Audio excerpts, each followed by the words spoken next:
If you can find a seat, if you're still looking for one, there's some on the side wall here.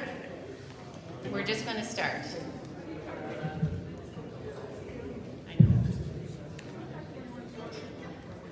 Good evening, everyone. I'm Sergeant Deb Haggerty, and I'll be your moderator this evening. It is my pleasure to welcome everyone to tonight's community information session. We are pleased to see that so many community members have joined us tonight. I want to start by thanking everyone for taking time out of your busy schedules to join tonight's discussion. We are scheduled for tonight to run from 6 p.m. until 8 p.m., and we are going to be cognizant of this timeline. We have called this community session with a focus of community concerns related to crime, public disorder, and neighborhood safety, because we want to hear from you. We are all here because we have a shared ownership, interest, and goal in making our community a safe place for all to live, work, and play. As you will see by tonight's agenda, we will open with remarks from Chief Mark Mitchell, followed by remarks from community member Craig Creighton. Mr. Creighton is a concerned citizen who took the initiative to reach out to the police, identifying concerns in his neighborhood, which have been the catalyst for tonight's information session. It is obvious by the turnout here tonight that he is not alone in his concern for our community's well-being.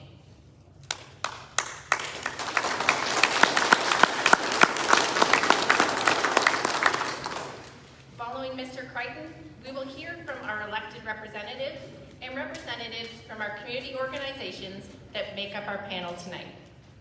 Joining us tonight are His Worship Mayor Letham, Member of Parliament Jamie Smale. Representing Criminal Justice Services is Assistant Crown Attorney Kent Selawanchuk.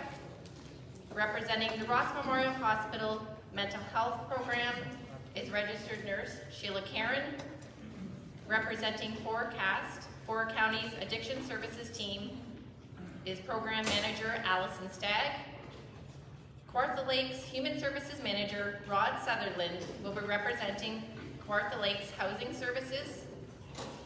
Representing John Howard Society, we have Executive Director Lois Powers. And representing Women's Resources, we have Executive Director Lori Watson. Representing the Kawartha Lakes Police Service, we have Chief Mark Mitchell and Inspector Tom Hickey. Member of Parliament, Provincial Parliament, Laurie Scott, will be joining us later in the evening to answer any questions you may have for her. We appreciate the energy and commitment that each of these individuals and the work that their organizations do in our community. Each of them will provide a brief overview of the mandate that their organization and the services they provide in our community. They will be answering some directed questions generated by the community, and lastly, they will answer your questions. I would ask that you listen to each presenter and hold your questions until the question-answer period. Before we move through tonight's agenda, I would like to go over a few ground rules. I would ask that everyone here tonight participate with intention. Please ask your questions because we are here because we want to hear from you. I would ask that everyone here tonight take the opportunity to listen to others and appreciate the diversity of perspectives. We can't know what others are thinking unless we listen to them. We cannot have a full picture until everyone has had the chance to participate. Remember, all perspectives are valid. When someone says something, take the chance to listen and understand what they think. This town hall style meeting is not designed to support an argument. It is designed to support learning together and creating a shared understanding of how we can collaborate and collectively support a safer community. Lastly, I ask that you maintain a respectful environment. Everyone deserves respect. That means we will all treat each other with respect and kindness. It also means that we need to avoid any distractions. Please do not do anything that will prevent others from hearing whoever is speaking. In addition, I ask that you silence your phones and focus your attention on the room and the topics at hand. Please be advised, as advertised, we are live streaming tonight's event to maximize participation for our community that are unable to attend tonight. If you choose to participate by asking a question, be aware that you will be heard, but you will not be seen on the video. So without further ado, I would like to invite Chief Mitchell to share his message of welcome.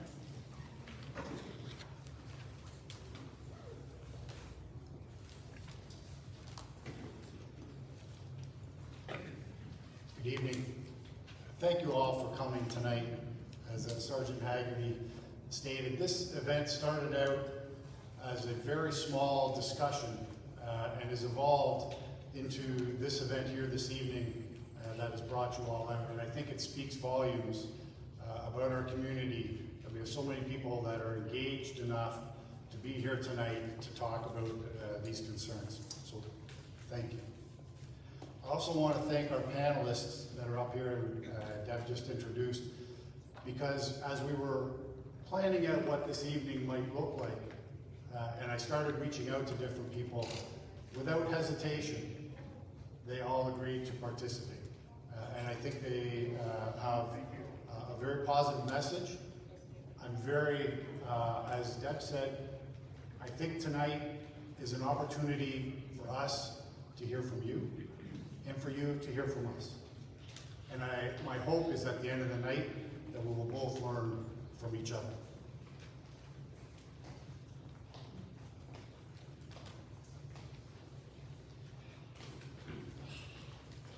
The folks up here work very collaboratively. I'm very proud of the relationships that we have together. But we're not perfect. And that's why we are here.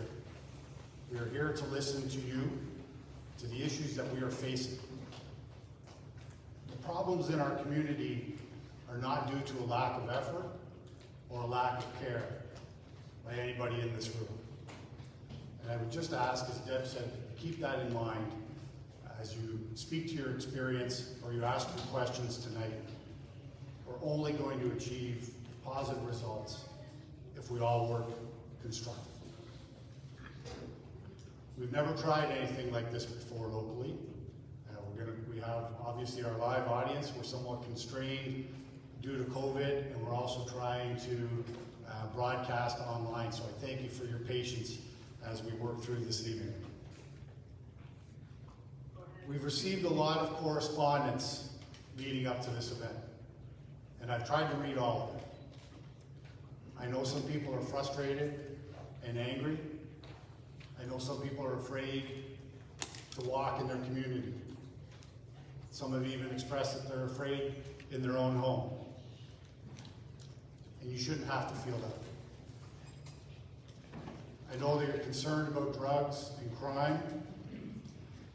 And I've also heard from many of you, that recently things seem to be getting worse. But I've also heard a lot of messages of hope. People are very proud of our community, and they want to know what they can do to help. And I find that very encouraging. And I think that's what's brought many of you here tonight. Many of you have also identified the complexity of the issues that we're facing, and the relationship between things like mental health and addictions and housing and crime.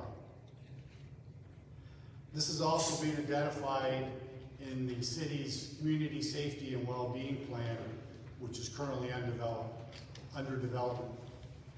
And one of the key tenets of a community safety plan is that we focus less on crisis response and more on social development. And those investments take time to yield results. We've also been asked by a number of people about what statistical evidence we have to support these concerns. Does the problem even exist?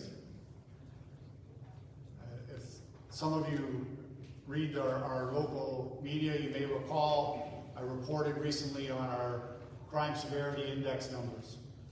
And while that is not a perfect scale, and I would caution you not to put too much stock in the numbers, there are a few things that we can learn from that.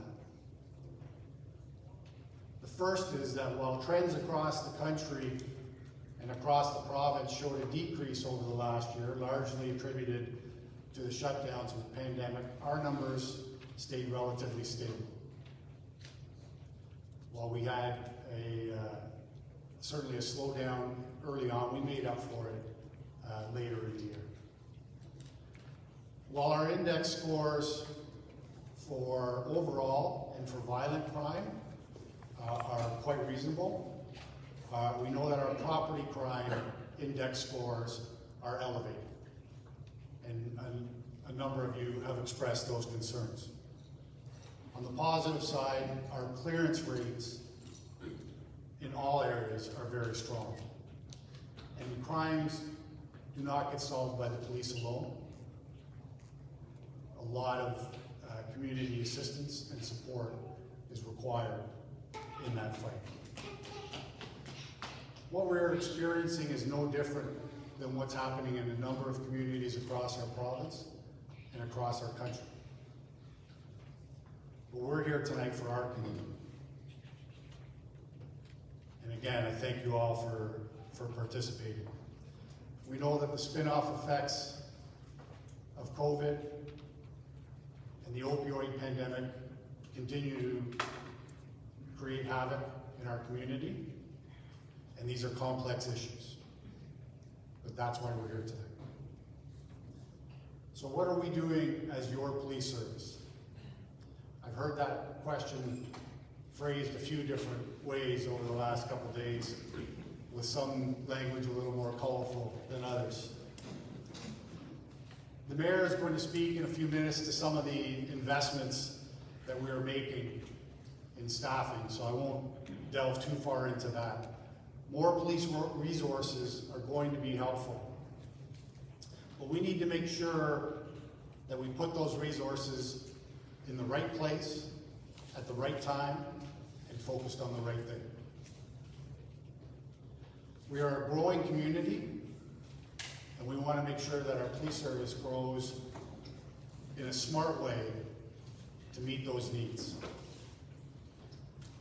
Last year we did a complete review of all of our operations. Earlier this year, you may have seen a public consultation process that we conducted. With the results of those endeavors, and with events like this one here tonight, we have a lot of good guidance as we shape our future direction. In the next couple of weeks, we're going to be planning our strategic focus for the next 3 years, so this is very timely. Our police service's vision is leading our community towards a safer tomorrow, and that has always been our guiding focus. For obvious reasons, I can't speak to specific occurrences or specific individuals here tonight. If you do have concerns of a specific nature, I'm happy to have an informal discussion with you following the meeting, and I'll make sure that you get connected with the proper resources. I know that in the correspondence, a number of you have identified specific homes and specific individuals. Obviously, I'm not here tonight to speak in specifics about those cases, but know that your concerns are being heard, and obviously if endeavors and investigations were underway, you'll have to wait until those are concluded. I'd like to wrap up tonight with this.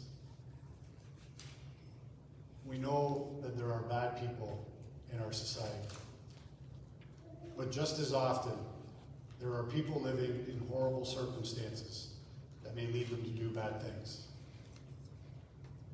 As far as the first category is concerned, we need to be vigilant in our pursuit of offenders and do everything legally within our power to mitigate the damage that they would do to our society. As for the latter, I'm not saying that we should not hold them accountable for their actions. And some of them may indeed have made poor decisions that lead them to the circumstances that they find themselves in. But can I just say this? How we treat the least of those among us is a reflection of our values as a community. And I think we should keep that in mind as we go forward. It would be easy to be guided by anger and fear, but if we do so, we will lose our way. Our actions should be just and fair, and they should be grounded in evidence. So again, thank you for coming in this evening. Thank you for listening. I want you to take the advantage of this opportunity to engage in the safety and well-being of your community. We're certainly not going to solve all of the problems in our community tonight, but I'm very encouraged by the turnout tonight and by our discussions. I'm going to be here for the rest of the night, and I'm going to devote most of my time to listen. Thank you.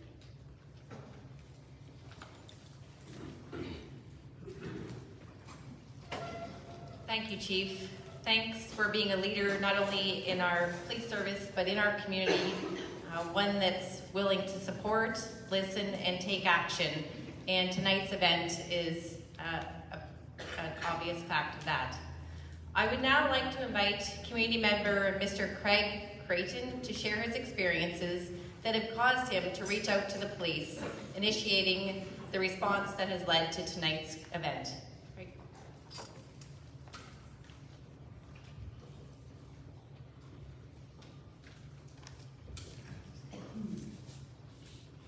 Thank you, Sergeant Haggerty, and thank you, Chief Mitchell. And I'd also like to thank Chief Mitchell for significantly shortening my speech. At any rate, I'd like to thank the police force. Without you, this meeting would not have transpired. I'd like to thank elected officials for coming. Very often as a community, we feel that we're not being heard and that anything we say is just down to. I'd like to thank the members of the different community groups for coming, because your voice is definitely needs to be heard. How this came about, it all came about very similar to the way most things happen. There was conversations around the kitchen table between my wife and myself, and first and foremost, anger. Anger at what we saw. Anger what's right on our sidewalk, drug deals taking place, violence taking place, theft, our vehicles being broken into almost every night, or attempts at any rate. And what are we going to do about this? So we decided enough's enough, we have to write some letters. So we wrote letters, we got a few community members that we knew were on the same page, and they wrote letters to our council, to the police force, and anyone we could bend an ear to. And as a result of that, here we are. Now, what I did last night, and we're talking about anger, is I wrote a 3-page speech. I wrote it down, I got it out, I held it up in the air, I raised my fist, and I listened to my wife, and I left it at home. That's where it should be, and that's what we all need to do, is use some common sense, think about what's happening, think about how we can, our solutions for this, and for Pete's sake, listen to one another.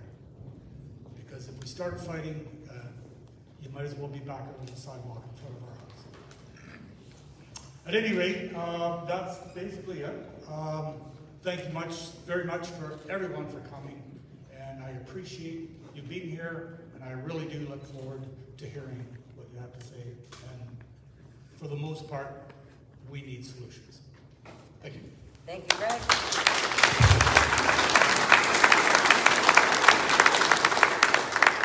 Thank you, Craig. Thank you for not only reaching out, but for following through and being persistent, being here tonight, standing up for not only your neighborhood, but for our entire community.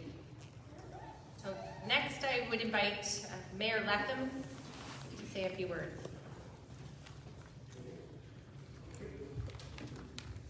Hi, good evening, everyone. I'll reiterate what everybody's saying, and thank you for taking the time to be here tonight. And thanks, Greg. Appreciate you spearheading that effort. I do want to recognize a couple of councillors who are in the room here tonight. Councillor Dunn is with us, and Councillor Pat O'Reilly is here as well. So you're two representing the Lindsay area. As everybody said before, I'm mainly here to listen tonight. I think us as elected officials need to hear from you. This increase in some of the areas, some of the problem areas that we have, as the Chief mentioned, is not unique to Lindsay or Kawartha Lakes or Ontario or Canada. But that's neither here nor there. We want to know what we can do as a community to improve our situation here. So you're going to hear tonight from some agencies, some boards, some groups that are doing some really, really good work in our community. And if it wasn't for some of these agencies, I can guarantee you the situation would be a whole lot worse.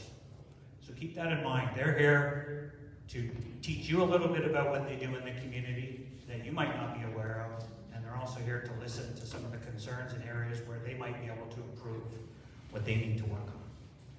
As a member of the Police Services Board, as the Chief mentioned, I do want to mention that we have hired an additional officer this year. And we have in our budget a plan to add 2 additional officers next year. So, for a long time, our police force has dealt with the town of Lindsay a certain size, and obviously, you can tell our city is growing, and we need our police force to grow. It can only be stretched so far before they're not as effective as they used to be. So we're taking that forward. These additional officers will form a community response unit to work on some of the issues that we're here tonight to discuss. So there's a first step in where we need to go. It is important, as everybody said, that we hear from you. I think it's important that you hear from these agencies and the work that they're doing in the community. And I think we both have a really, really good opportunity to learn from each other tonight. So thank you for coming.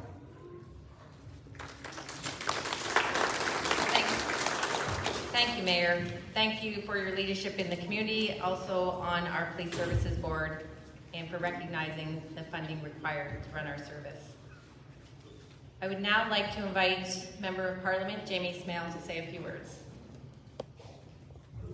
Thank you very much, and good evening, everyone. Thank you very much, Chief Mitchell, Inspectors Robertson and Hickey, and Sergeant Haggerty, and our fellow panelists, as well as, and most importantly, you, fellow citizens, concerned residents, and of course, Craig, for all your work spearheading this and getting this going. I think this is an important forum. As Mayor Letham said, I think as elected officials and as a lawmaker myself, it's our job to listen to each and every one of you and take those concerns back. In my case, it's to Ottawa, and ensure that legislation that is tabled on certain issues, such as what we're talking about today, reflect the concerns of this community and are addressed. And not only that, I think, as most of you know, we just finished a federal election campaign, and I will say that each party had platforms on such things as housing, economic recovery, mental health, addiction, and the list goes on. So as a member of Her Majesty's loyal opposition, it's also my job to ensure that we are addressing those issues and those files are moving forward so that each and every one of us see results in our communities. And as Mayor Letham said, I think we have a great group of organizations represented here that are doing a lot of hard work, but we do rely on the feedback we're about to get from you. So thank you, each and every one of you, and I look forward to the conversation tonight.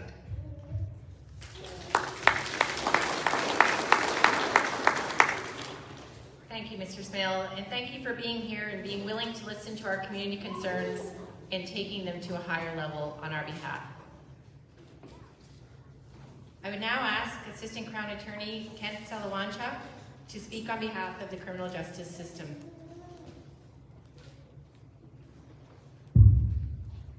I'll probably stay seated for this part.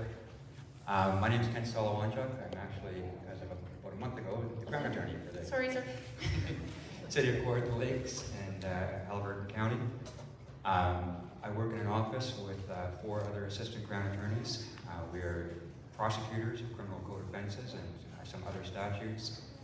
There's a separate group of prosecutors that deals with drug charges. I'm relatively new to Lindsay. I got here about 2 years ago after 25 years in the Durham Crown Attorney's Office. While I was in Durham, and actually just when I was starting in Durham in the early 90s, there was a significant crack cocaine problem going through Durham, really damaging the community at that time. But with a lot of hard work and collaboration with all of the community agencies there, Durham was able to get through that. And unfortunately, here we are towards the end of my career with a bit of an opiate crisis happening. But my experience through the crack cocaine issues leads me to be optimistic that we can also find a way through the issues we've got here. Again, only through collaboration. The criminal justice system is a reactive system. That is, that we get involved after things have happened. The ability to be proactive is very limited in criminal courts. Frankly, when we are dealing with people with addiction and mental health issues, the effect of jail is quite limited. It's not as effective a deterrent on those individuals as you might expect. Where the real progress occurs is after jail, assuming jail is imposed at all, and when the individuals are back in the community and they can start doing the work they need to do in order to get past their addiction, in order to manage their mental health, in order to become the people that they want to be. So I think that's an important context to have when you're looking at criminal justice. Prosecutors are required, and I'm just reading out of my own policy manual, the Crown's policy manual. Prosecutors are not only strong and effective advocates for the prosecution, but also ministers of justice, with a duty to ensure that the criminal justice system operates fairly to all, the accused, victims of crime, and the public. The prosecutor's role excludes any notion of winning or losing. So with that sort of guidance and instruction from the Attorney General, again, prosecutor's job is not to jail people forever or win at all costs or anything like that. We're required to operate within the system that we've got, guided by the criminal code and guided by the precedents that we get from the judges in the community, going all the way up to the Supreme Court of Canada. And so I just wanted to give you that bit of context, and I'll be speaking a little later on about some of the more specific issues that we're here to talk about tonight. Thank you, Crown. Thank you for providing us with a better brief understanding of the justice system, but also thanks for the message of hope. Next, I invite registered nurse Sheila Karen from Ross Memorial Mental Health Program, also my partner as part of our community response unit, to share some information about mental health services. So I will first share some information about the mental health program at the hospital and the school. So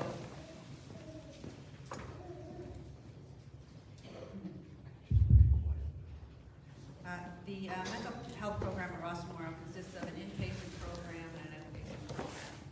The inpatient program has 15 beds providing assessment, stabilization, and treatment. Care is provided by a multidisciplinary team.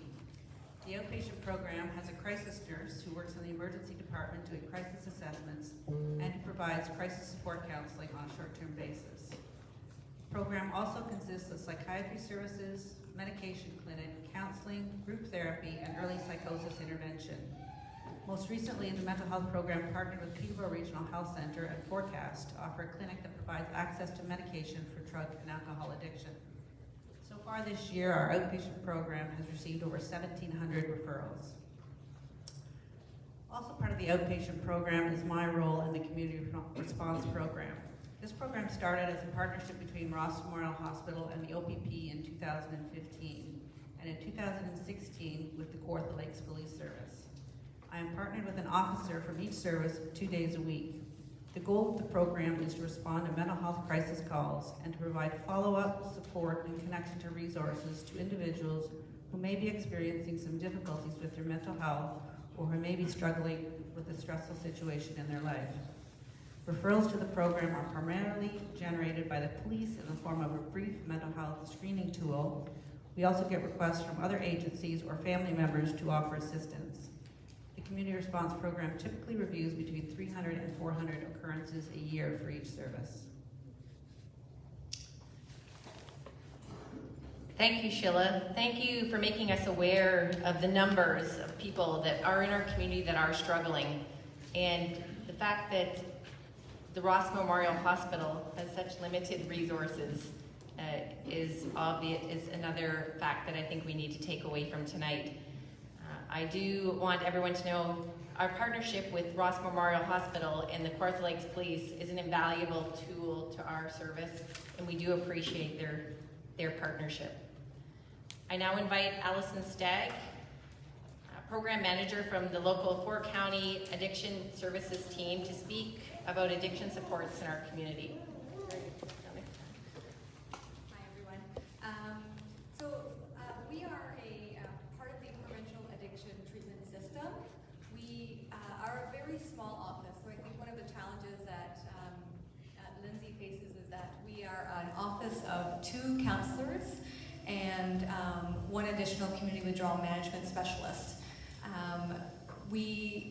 So when you look at a community the size of Lindsay and the struggles that we're seeing, especially with the pandemic, having a small office of 3 staff is sometimes a struggle to meet the needs of the community. So we certainly recognize that. We provide addiction counseling on an outpatient basis. So what we can do is individual and group counseling. We do community withdrawal management, which most people would know as or hear as detox services. So people who are looking at making changes in their substance use can do so in their home versus going to a residential detox center. We also provide the assessments that are required to attend a residential inpatient treatment center. One of the downsides of the pandemic is many of those residential centers closed down and were shut for a good portion of the beginning of the pandemic, with certainly limited services for people across the province, and we saw that in our community as well. We do have, in terms of an opioid response, we do have a dedicated position that is funded specifically to provide additional types of support in the community for those who are struggling with opioid use. And in addition to that, we have a full-time staff at Ross Memorial Hospital. She works in the emergency department, and it's another avenue for people to access addiction treatment services and counseling if they're attending hospital for any concerns related to their substance use, or it might come up while they're in hospital or visiting the emergency or mental health departments. As Sheila mentioned, we also are part of a collaborative program with PRHC and Ross Memorial around an addiction clinic. In Peterborough, it's called the Rapid Access Addiction Medicine Program. And so we provide the addiction counseling and the addiction support to that program so people can have access to addiction services in between their appointments with the physician that they see during that time. We do provide a small portion of housing support services in addition to our addiction treatment, but they are kind of separate services and are not addiction based. So we do, our services are free. We have a lot of family members that access our services. A lot of people don't know that we do offer counseling specifically for those who are concerned about someone's substance use. Interestingly enough, during the pandemic, we've seen an increase of services for those concerned about their use, and a decrease of accessing services from some family members who are concerned, but we're getting lots of calls, and we know people are concerned. So that is also something that we can provide is counseling for those who are concerned about that. Thanks, Allison. Oh, sorry. Thank you for sharing.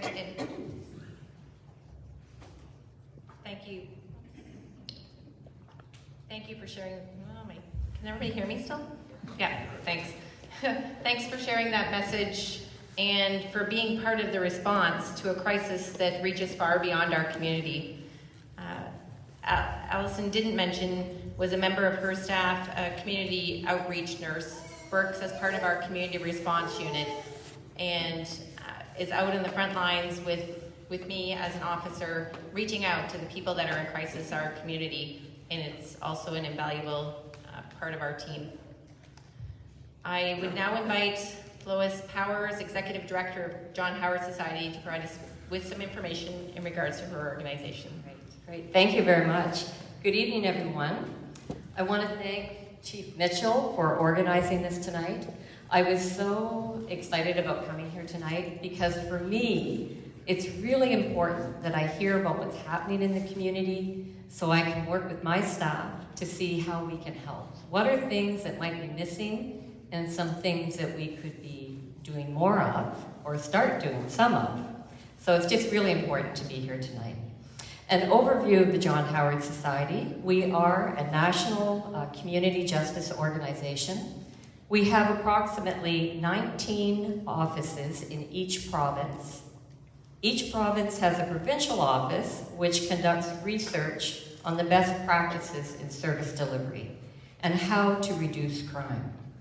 We know what works. All of our services are focused on enhancing community safety. We believe there is no wrong door, meaning anyone who comes to our office for services will be helped.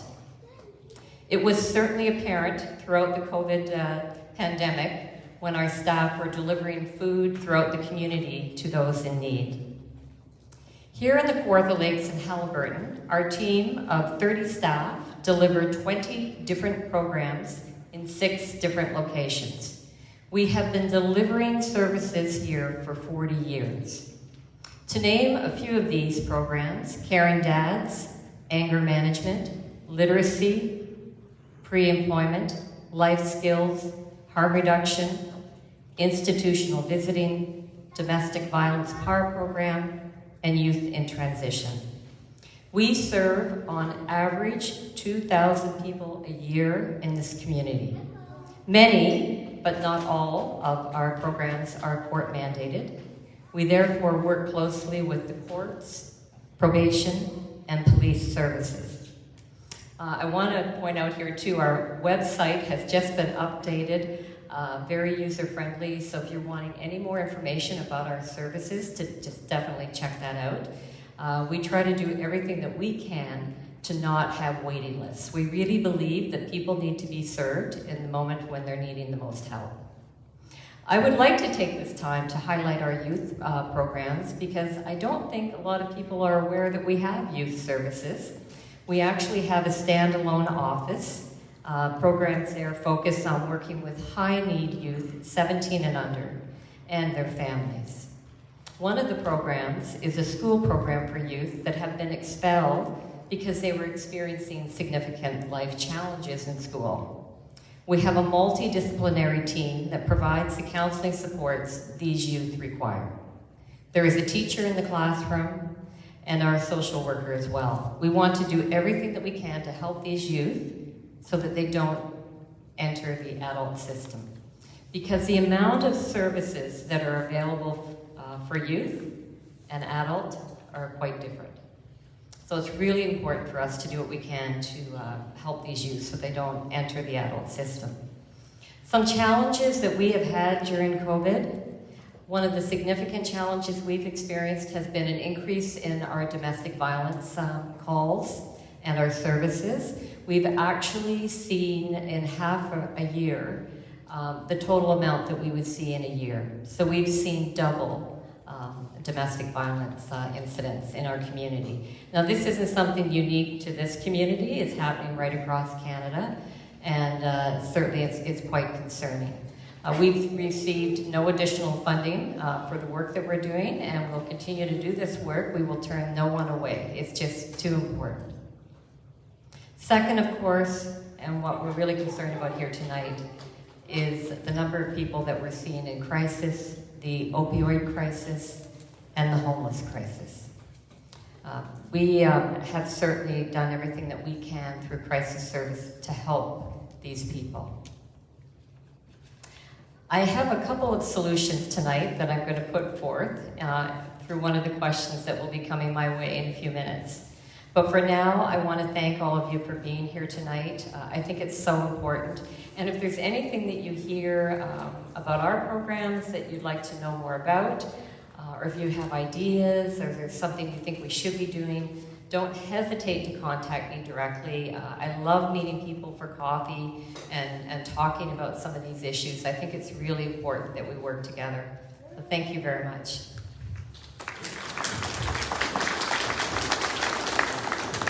Lois. And Lois said a very important thing, that her agency leads programs that support individuals struggling in our community.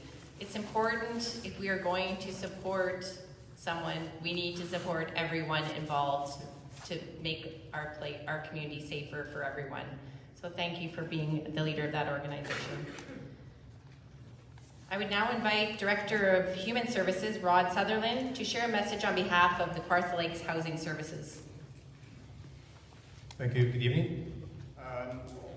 I'll start by speaking a little bit about the city's role in housing.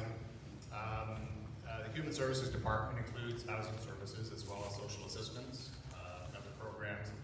On the housing side, the city as a municipality is mandated to provide a scope of services, homelessness and housing services, in addition to other programs and services. We have a requirement under legislation, provincial legislation, and mandate to perform these, deliver these services and manage these programs. The city, as Lois mentioned, has a homelessness problem. Ontario does, I would say Canada does. We also have a problem overall with poverty. We know approximately, what's the definitions of poverty, about 15% of our population, Kawartha Lakes, is low income. There's things that and there's lots of data and information we could give in reports and talk about the causes of poverty, the impacts, and the results. What we do know is, in terms of our role as service manager, we have to address these services in this scope of programs, primarily on the range of homelessness services for people who are chronically homeless, which we have over 100 people in the community that are chronically homeless, to supportive housing, financially assisted housing, formerly used to be referred to as social housing or renter to income, as well as affordable housing in general. The city, as I said, is mandated. We're required to set targets, affordable housing development targets. Council has done that in the last year or so in trying to address this over the coming years. It has set 10-year targets for affordable housing.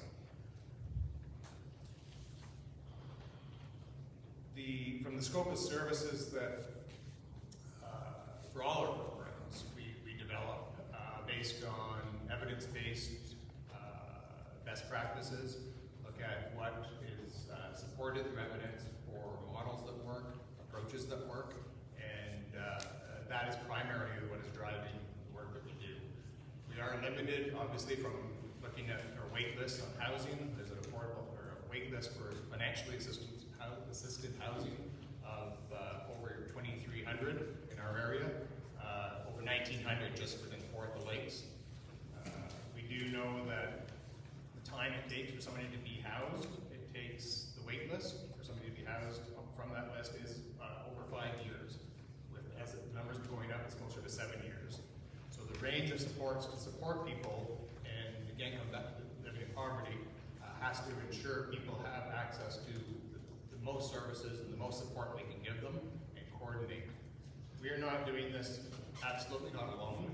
As the service manager, our role is from a systems look at the system and work together with the community, look at community focused solutions, collaborative solutions with community partners as well. We provide funding that's from the municipality through to different agencies as well towards those common goals. Again, coming from a goal standpoint, these are all goals I think that we share as a community in terms of building stronger community, healthier community. It's found in the Community and Safety and Wellbeing Plan that Chief Mitchell referred to, the city strategic plan, and I would suggest probably the goals and objectives of most of the agencies here as well. So, like I said, one thing we have is data on those things we can always talk about, but I don't want to talk about that. As the others have said, I want to hear from people and how we can continue to be part of the community plan. Thank you, Rod. Thanks for giving us a better understanding of how our community housing system works and for the efforts to ensure that everyone in our community has a roof over their heads and a place to call home. I now invite Lori Watson, Executive Director of Women's Resources, to share us some information in regards to her service. Thanks, Deb. I have to stand up when I speak, so sorry about that, but I also get to see all of you, so that's a good thing. Our mandate at Women's Resources is to provide services and supports for abused women and their children, and working with the community to find opportunities to end violence against women. So I'd really like to thank Craig for organizing this meeting, getting the community here, as well as Chief Mitchell, because we really do depend on the services of local police, but also our community to support our services, and we have a lot of support from our community and our services. Women's Resources has been providing service in the city of Kawartha Lakes since 1992.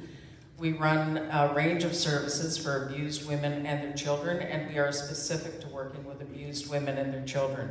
So we have a 20-bed shelter for women fleeing violence and their kids, and we also provide a range of counseling services, outreach services to women who may have left an abusive situation and still need support, or many who are still in an abusive situation but for one reason or the other can't leave and need ongoing support. We safety plan and do risk assessments on every woman and child that comes into our services, so that we can meet our mission. We want to keep women safe. We also provide counseling to teens who may have experienced or witnessed violence, and we have a special program for children who have witnessed and experienced violence, and we work with kids as young as 3 years old in our group services. Just as John Howard, all our services are free and confidential, and our services are voluntary. So for the shelter, women come into the shelter, they can come and go, they go out to work, kids go out to school, and the goal is to eventually have them find safe and affordable housing, and to break the cycle of domestic violence. So while you're all concerned about your community, we're also very concerned about the community and the issues that our community faces, because the women that we work with are from the city of Kawartha Lakes, live in the city of Kawartha Lakes, and the kids attend school, they go to the parks, and we need it safe for everyone. Safety and confidentiality of the women we work with at Women's Resources is paramount to us, because a breach of security could result in their death. So we work very hard to make sure that our services are safe and confidential. We work very closely with all the folks at this table here, addictions, mental health, John Howard Society Power Program, a place called Home, and particularly police services. We work both with the OPP, but most particularly with Kawartha Lakes Police Services. And I really think that we consider the Kawartha Lakes Police Services an extension of our services. They're part of our extended family of Women's Resources. We couldn't do the work we do and keep women safe without a good partnership with police services. And they are always there for us. providing guidance. We've presented at seminars together. We have had information and education sessions at the platoons with the officers around domestic violence. And about once a year, we'll have them come in and walk through our program to make sure that it's as secure as it can be. So we are very close partners with them. And I will say, I think that's a very unique thing for our community, because not all domestic violence organizations have such a great working relationship with the local police services, and I don't know how they could do the work without that. While I have the mic, I just want to clarify something, because often there's a lot of confusion, and particularly when Lori Polito was the executive director of a place called Home, and Lori Watson is the executive director of Women's Resources, and we both run shelters, and so there was often a lot of confusion. A place called Home provides shelter to homeless people, men and women. Women's Resources provides shelter to victims, women victims of domestic violence. And yes, there's some overlap. We sometimes get referrals from a place called Home, and women who are victims of domestic violence also and often face homelessness. But they are two separate organizations, and our mandates and missions are two very separate things. So again, thank you so much for inviting us here tonight. Just as Lois said, I'm always open to hearing from the community if you've got any concerns or suggestions, but I do want to thank you for your ongoing support of Women's Resources, because our community is fabulous when they come together and support all the services we have. So thank you very much. Thank you, Lori. As the former domestic violence coordinator at the City of Kawartha Lakes Police Service, I know firsthand that it means a world of difference to women and families fleeing unhealthy and abusive relationships. To have an organization like yours in our community, it means a world of difference and comfort to them. And last but not least, I would like to ask Inspector Hickey from the Kawartha Lakes Police Service to share a message on behalf of our service. Thanks, Deb. I might have to adjust this, or maybe I'll just have to squat down here. I echo everyone that's spoken before me in saying thank you very much for attending tonight and hopefully sharing with us your opinions and possible solutions about how we can fix what's going on in our community. The best part for me about going last is I got the mic, and somebody's going to have to take it away from me at some point. I think most of you are probably pretty familiar with what we do, or maybe what we don't do, so I thought I'd take the opportunity really to share a police officer's perspective on what's going on. And as I was thinking about how I was going to do that, I came up with a saying that used to drive my dad crazy. My dad was a truck driver. I was raised in a lower to middle income family, so single income family. So the phrase was, they don't build them like they used to. And that drove him crazy, because he drove truck for almost 50 years. And he said, thank God they don't. Because if they did, I would never be able to do what I do today. So I thought, yeah, that's right? He drove trucks when you could work on them yourselves, and then drove trucks when you needed a specialist to work on them. And that's not unlike what we're going through right now. When I started as a police officer, I could fix almost any problem I was presented with. But now, we are faced with problems that require specialized attention. And we're not always prepared or trained or equipped as police officers to deal with them. And you'll probably hear the term, we can't arrest our way out of this. And you'll ask yourself, and I'll use it, we can't arrest our way out of this. And how do I know that? Because I've tried, actually. I've been a police officer for 34 years. And I had an epiphany about 7 or 8 years ago when I got asked by our prior chief, John Haggerty, to set up what was then called a situation table. And Lori's already heard this story, and I'll try to say it without choking up, because I usually get choked up when I talk about it. So a situation table is a multi-agency table that deals with people who are experiencing acutely elevated risk, which is means they're in imminent danger of some harm in the near future. So, sorry. Yeah. As a police officer, we get asked, right, when we start, we get asked, why do you want to be a police officer? And I don't think there's a cop in the room right now, or probably in the province, that didn't answer that question with something along the lines of, I want to help people. So, about 7 or 8 years ago, I had the realization that I really hadn't helped too many people, quite frankly. I had arrested a lot of people, put them in jail, but I hadn't helped them. And the reason I realized that is because I was then, or now, arresting their children. So we need to break that cycle. We need to stop that cycle of the police arresting parents and then arresting children who are emulating the same behavior that they've learned from their parents. And I'll just illustrate that, and I'm not a stats guy. I believe that numbers can be manipulated to tell any story you want them to, but I'm going to rely on some because I have to, because my chief created them.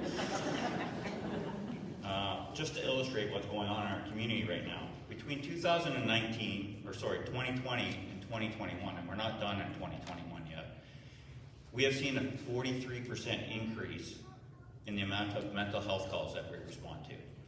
43%.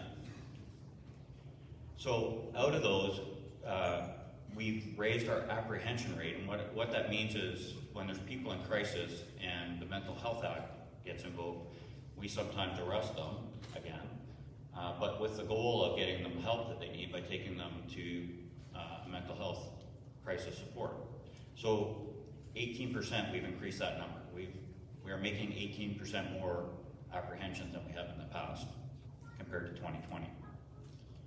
We've also seen about 43% increase in addiction-related calls and a 7% increase in suspected overdoses calls, which is a bonus because it has been higher than that in prior years. But the most telling number for me is we've administered naloxone on 14 occasions already in 2021. So if you're not familiar with what naloxone is, it's used to bring people back, basically. And sorry. What that means is I know that my police officers, the people who work for me or with me, are probably doing CPR at every one of those 14 calls. And maybe more where they haven't administered naloxone. I can count on one hand the number of times I did CPR in 34 years. I have police officers right now who have done CPR more times this year than I have in my whole career. So that takes its toll on everybody, not just, no, it takes a toll on everybody. So in closing, I just want to say, I can't emphasize enough how important it is that we stay focused tonight. We don't have all the answers, and when I say we, I mean the police. But I am willing to listen to anyone right now. I saw I was looking at some Facebook posts, some good, some bad. And one said, you know, you're not talking to the right people, and maybe we're not. And if anyone from any part of our community can shed some light on how we can fix this, I will listen. And I will work with them to make it work, or make it happen. It's really easy to point fingers. It's a lot more difficult to find solutions to the problems that we're facing. So I'm going to do my best not to point any fingers. And the last reality for me is that we would be in a lot worse shape than we are right now if it weren't for all the people sitting at this table. Because the work that they do is invaluable. And I know that it's not perfect. I know that we have issues that we need to address, but those issues would be a lot worse if it weren't for these people. So I thank them for their courage. I thank you people for your courage for coming out tonight and letting us hear possibly what we're doing wrong. I know it's not easy sometimes to tell the police that they're idiots, right? So, or we're not doing what we should be doing. We're here to listen, and we're here to try to make it right. So thank you.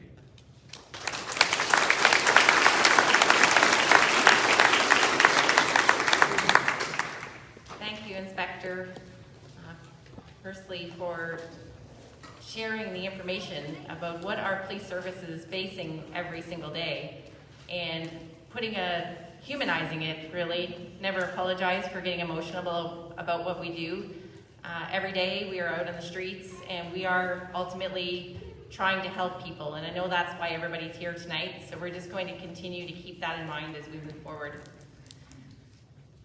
So thank you everyone for your brief overviews of the work that you're doing each and every day with your organizations. I know from a community collaboration with many of these organizations, the few minutes that they were able to share their messages is just a snippet of all the work that they're doing in our community. We had planned to do some selected questions. We put the opportunity out for people that couldn't be here tonight to submit questions online. There was a very common theme in all of those questions. I have some questions prepared. However, I think we're going to skip those questions and open the floor to your questions because we really want to hear from you tonight. We do have auxiliary member Daly with a microphone in the room. I ask that when you do ask your question that you keep your mask on. Officer Daly will be keeping possession of the mic to minimize any cross-contamination.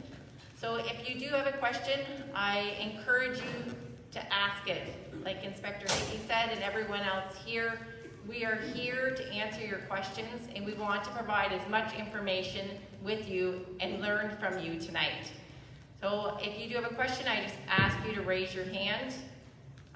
Mike, do you want to come up right to the front here? I know with masks, it's very hard for some people to hear. So if you can just project your voice, don't be shy. Okay, I know. Hi everybody, I'm not shy. First of all, I do want to thank our entire panel. And no, I do not believe the police are jerks. I don't think you're dropping the ball. However, with Mayor Letham's comment about us regaining 3 police officers, I think that's wonderful. However, it's a little discouraging considering our police offices are closed on the weekend. This will end up in a question, I do promise you that. I also want to reiterate this poor lady, you're drastically underfunded, and if we can start a GoFundMe page to get you some help, I would gladly do that for you. Gladly. I do believe that my one main concern, not bringing to mind the amount of drug overdoses or the mental illness, and yes, I do agree, Chief Mitchell, that we do have to have some empathy to the people that are suffering in our community, and I truly, truly do.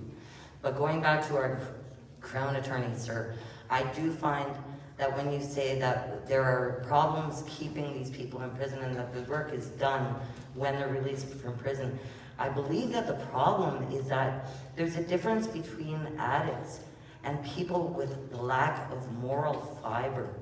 I myself have dealt with addiction, sir, and I've never become a thief. And when I read about people who have been charged dozens of times, hundreds of times, and they're just going through a revolving door, this is leading to a problem. I'm wondering if you are reading about the amount of comments coming online about possible vigilantism, and if that's becoming a concern to our police force.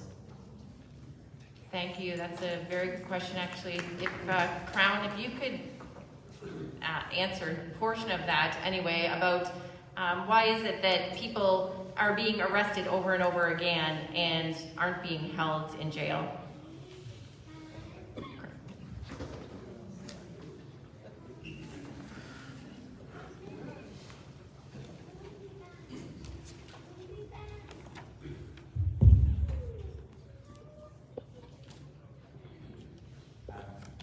question that there in recent times, and by that I mean in the last couple of years, there has been a greater emphasis on of individuals at the time of arrest, as well as a de-emphasis of custody as a sentencing option for judges. We can trace this back effectively to 2017, when the Supreme Court of Canada released a decision about bail. And in that case, I'm not going to read all 30 pages to you, but the court starts off with this: the right not to be denied reasonable bail without just cause is an essential element of an enlightened criminal justice system. It entrenches the effect of the presumption of innocence at the pretrial stage of the criminal process and safeguards the liberty of accused persons. So that's the message that we got from the Supreme Court in 2017. 2019, the criminal code was amended, again, to put greater emphasis on release of individuals at the time of arrest, with very clear directions to the police that they are required to do that whenever possible. Going back to what the Supreme Court said and what the Parliament codified with those changes to the code, accused persons are constitutionally presumed innocent, and the corollary to the presumption of justice, or the presumption of innocence, is a constitutional right to bail. There's a concept called the ladder principle, which means that we start with an unconditional release and work our way up to bail with terms, with sureties, sometimes with cash deposit, and the final stage of that process is detention. That is considered to be the last resort, and as a result, a lot of individuals, particularly those who are charged with minor offenses, and by that I mean property offenses. And just as on a personal note, when I lived in Oshawa, my house was broken into twice at that time. I was outraged at the idea that the break-in was considered a property offense and a less serious offense.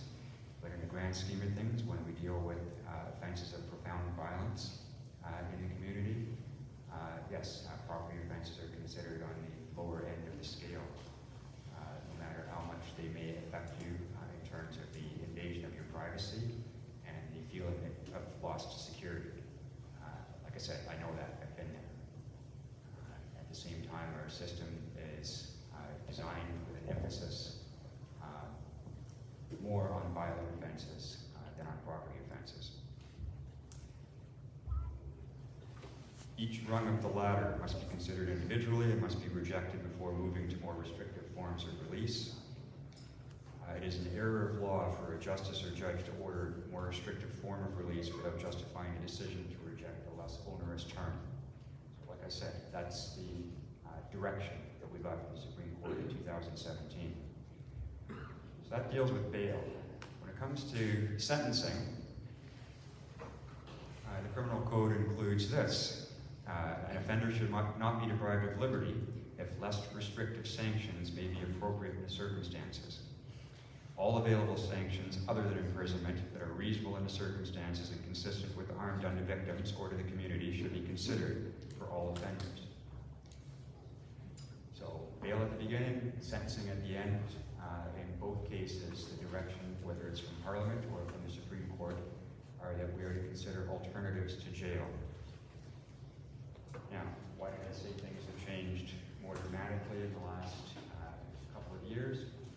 Well, in March of 2020, COVID hit.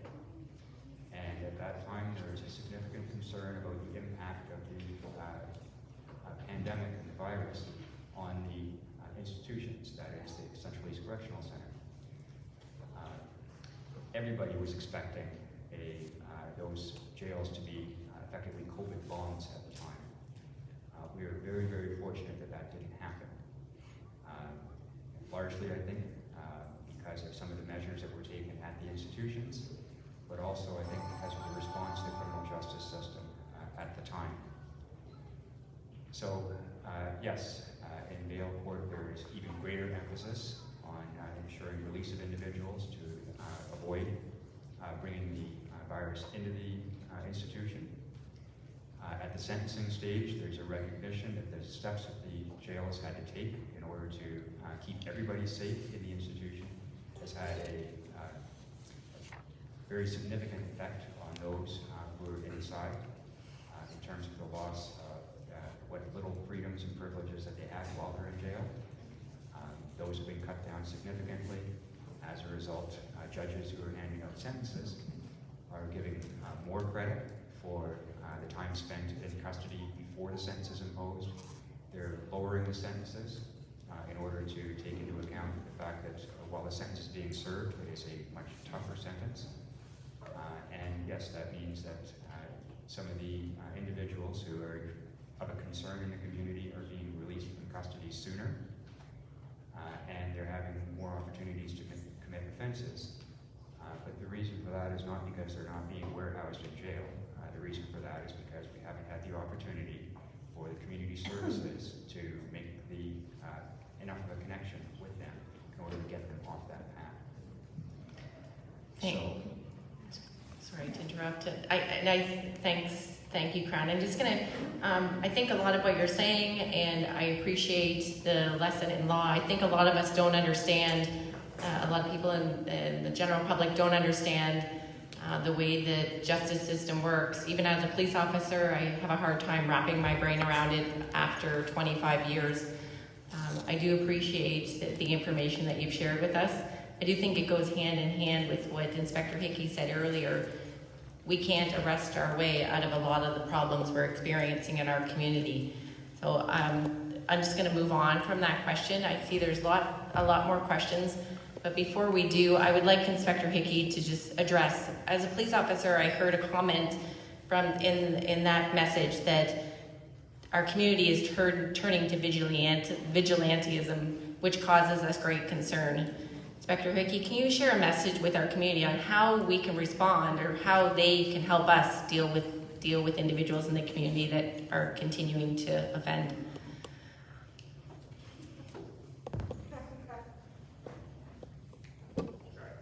Sorry. I think as a police officer, when I hear the term vigilantism, I will always get concerned because Facebook. Yeah, and I know exactly what you're saying, right? And I encourage you to use caution when surfing through social media. It's quite easy to get caught up in the rhetoric about what's going on in our community and how we should solve it. And when I read it, I try not to before I go to bed because I don't sleep. But when I read that people are willing to beat people within an inch of their life because they stole a couple of dollars worth of change out of their car, that's not what our society is about, and that's not what our community is about, quite frankly. And I find it disappointing, I guess, for lack of a better term. I don't want to minimize the frustration that's being felt. I really don't. But that's not a solution. All that's doing is creating another problem, because I'll guarantee you that probably the person that does the beating will actually suffer far worse consequences than the person that was stealing the change out of their car, and that just creates all kinds of new problems for us. So I don't see that as being a solution, but I don't want to minimize the frustration that's being felt either. But I read some stuff on Facebook, and I know some of the names as well, and some of the stuff's just not accurate. I'll just leave it at that. I have another term, but I won't use it here. Thank you, Inspector. Mike, if you, the question in the back there. Hi, I'm Jolie here, an independent citizen of this fine city. Thank you very much. I just want to make sure you know I'm not representing the advocate with my question. In terms of going back to Mayor Letham's idea of hiring more police officers as we move forward, and certainly as we grow, we need to look at these types of things. But has the city done anything in terms of a cross-comparative analysis of some kind, where we look at having a police officer and the pay involved to providing training, extra support resources, more funding to my fine lady friend here. Things that overall, if you look in terms of other countries, they've created a ground-up approach. And then even the police services is trained in terms of more de-escalation training. And they're very involved, as this panel is, with other service organizations in the community.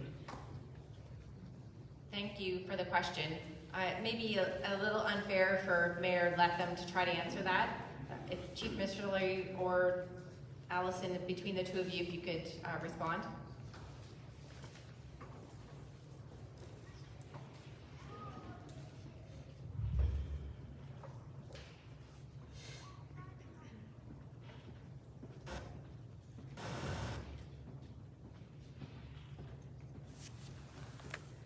Just while we have a moment, I would just like to welcome Member of Provincial Parliament, Laurie Scott, who has snuck in the side door, just to make you aware that she is here if you have questions that you'd like addressed to her. Thanks for joining us. Okay, thank you for that question. I'll speak a little bit in terms of the ground up. So I think one of the great things that we've been able to do as a community is develop some really great collaborative partnerships. So for a small community addiction treatment agency, we have had an informal relationship with Kawartha Lakes Police Service where we've attached one of our addiction counselors to an officer to, right now currently working with Sergeant Haggerty, 1 day a week to help develop more knowledge and expertise around addictions and all of the complexities that come when someone's struggling with substance use. And that role is also to help support earlier engagement and earlier access to services. So to continue building on that partnership that we have, we've been able to secure funding to actually hire a permanent full-time position that will work alongside the Kawartha Lakes Police Services full-time. We will have a dedicated staff, an addiction counselor, not only to support around some of the opioid crises, but anyone struggling with substance use. And our hope is that that person is also available for education, for training, for consultation, for any of the officers that have questions around how to support and how to address.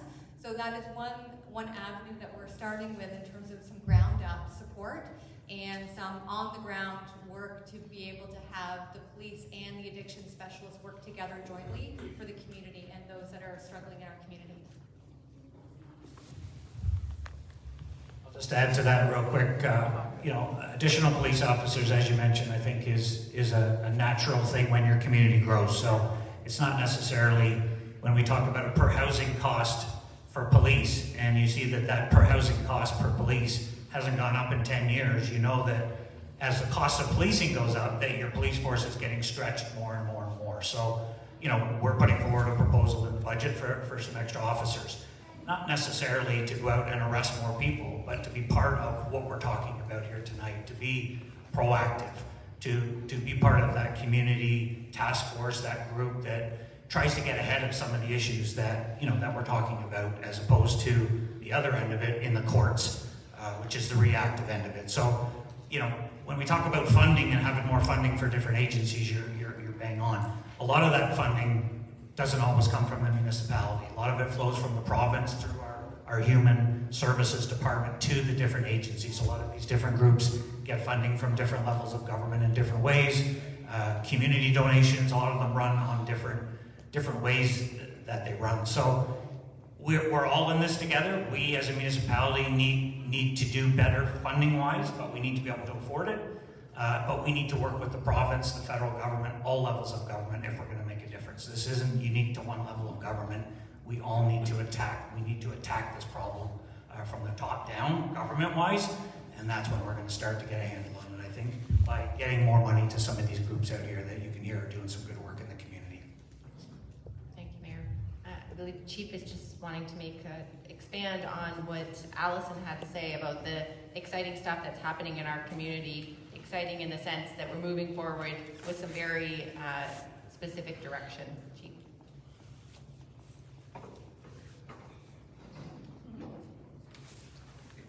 I'll just speak really quickly. You mentioned what process did we go through in designing this increase in staffing. And as I mentioned earlier, we did an organizational review that was scientifically based. It identified the need that we were right at the cusp of losing the amount of time that an officer should have available to dedicate to proactive type of work.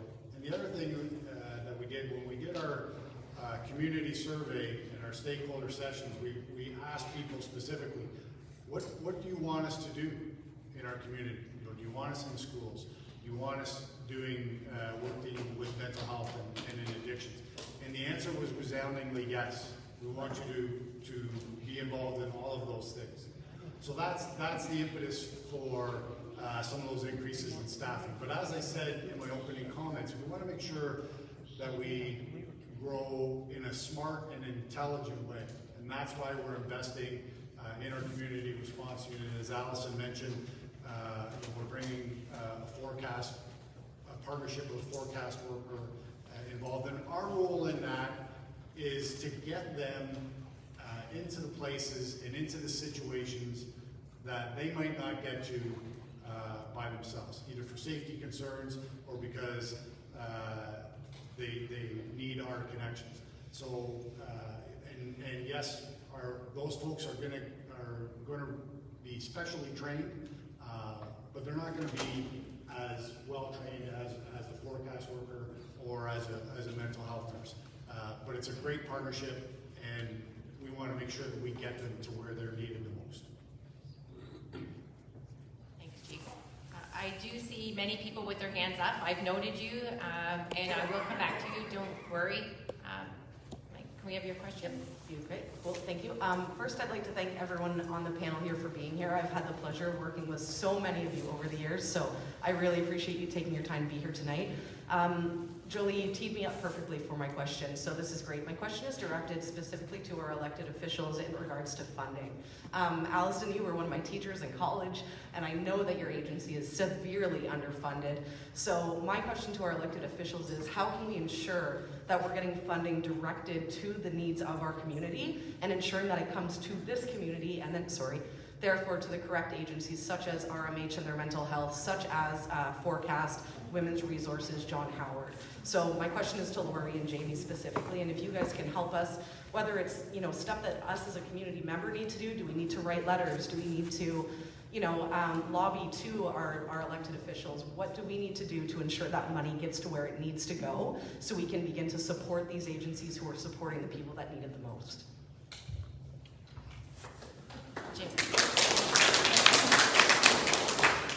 Absolutely. Hello? Absolutely. Thank you very much for the question. That's always an interesting challenge. In terms of the federal level, this isn't passing the buck. It's just more of how things operate with a decentralized federal system. The money goes to the provinces and they distribute to the organizations they feel strongly about. I know I campaigned heavily on mental health, spending a significant amount of money over a number of years to treat mental health as healthcare and deal with it appropriately. It was a problem before the pandemic and just got worse after. And so that needs to be dealt with, I think, in a very fast and appropriate manner. There are other considerations as well in terms of how the federal government manages. We are, the central bank, to be honest, has printed $400 billion in the last year and a half. Inflation's at its highest level in 20 years. We're spending $424 million a day that we don't have. Now, I'm not saying these organizations don't deserve to be funded appropriately. I think governments have to find efficiencies on how they spend their money. The other issue is if we continue on this path, the cost of inflation, the invisible tax, is going to hurt more people on the lower to lower middle class, causing more work for every organization we have in this panel here.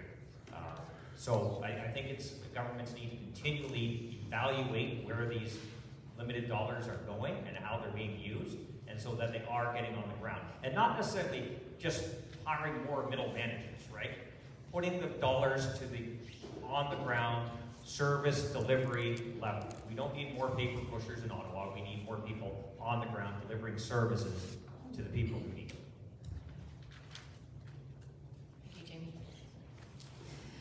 Well, good evening and thank you very much. I tried to listen as I was driving here to the presentation, so thank you for all the great people at the front and the services that are provided. And as you can see, and I think since I've been here as the MPP, there's been a lot of evolution of groups working together, and I'm very thrilled to see that. And I think we do have a special area where we have matured and grown to that level.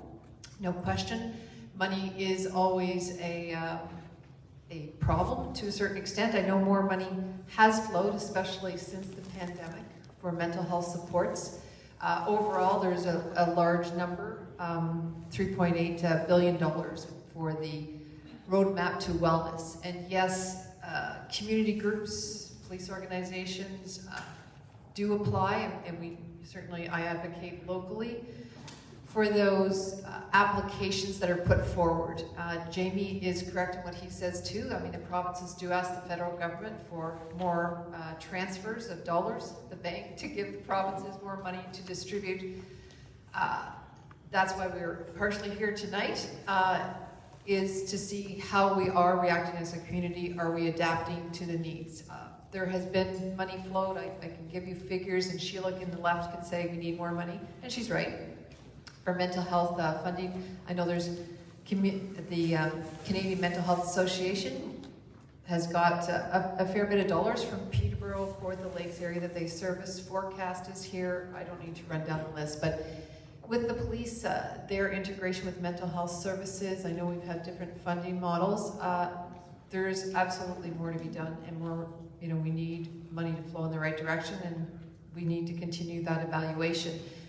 I've been pleased to work with most of the people at the table over the many years, as I've said. So yes, we realize it's a problem. We have a dedicated minister for mental health services, addiction services. So you'll see some more evolution of those programs. And I know that the Ross Memorial Hospital has put an application in for beds for addiction treatment therapy. So it's ongoing.